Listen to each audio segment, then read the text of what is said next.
एक समय की बात है। एक बड़ा और घना जंगल था। वहाँ हर तरह के जीव जंतु रहते थे। शेर, गीदड़, बंदर, हिरण और भी कई। जंगल के किनारे एक छोटा सा गांव था जहाँ एक दयालु इंसान रमेश रहने आया था। वह अपने अच्छे स्वभाव के लिए पूरे क्षेत्र में जाना जाता था। एक दिन रमेश लकड़ियाँ लेने के लिए जंगल में गया। चलते चलते उसने एक जोरदार दहाड़ सुनी। वह डर तो गया, लेकिन जिज्ञासा भी हुई कि आवाज़ किसकी है। आगे बढ़कर देखा तो एक बड़ा शेर लोहे के पिंजरे में फंसा हुआ था। शेर ने रमेश को देखते ही गिड़गिड़ाते हुए कहा, कृपया मेरी मदद करो। मैं कई दिनों से इस पिंजरे में बिना पानी और खाना के फंसा हूँ। अगर तुम मुझे बाहर निकालोगे तो मैं तुम्हें कभी नुकसान नहीं पहुँचाऊँगा।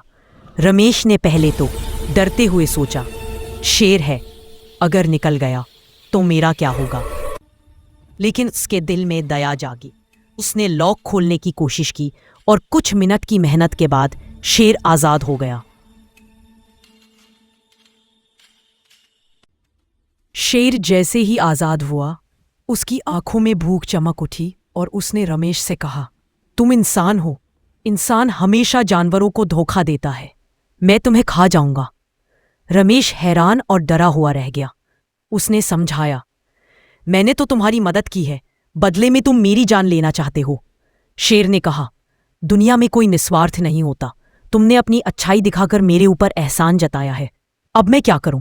रमेश ने कहा, ठीक है, अगर तुम मुझे मारना ही चाहते हो तो कम से कम 3 जीव जंतुओं से पूछ लो कि क्या मेरी बात सही है या तुम्हारी। शेर ने उसे मौका दिया। दोनों रास्ते में आगे चलने लगे। पहले उन्हें एक बूढ़ा पेड़ मिला। पेड़ ने कहा, इंसान स्वार्थी होता है।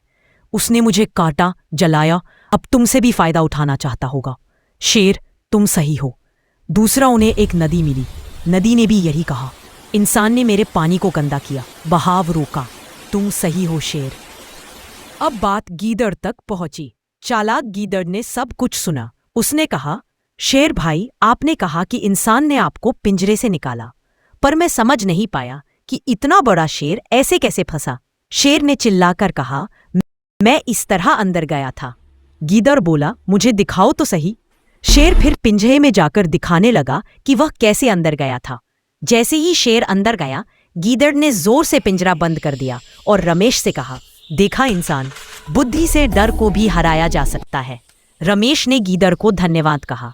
गीदड़ ने मुस्कुराकर कहा, दया करना अच्छा है, लेकिन दिमाग का इस्तेमाल करना और भी जरूरी है। शेर की दहाड़ें फिर से जंगल में गूंजने लगी, लेकिन इस बार वह खुद की गलती पर पछता रहा था। मोरल, दया करना अच्छी बात है, लेकिन बुद्धिमानी से काम लेना भी उतना ही जरूरी है। भरोसा सोच समझकर करना चाहिए।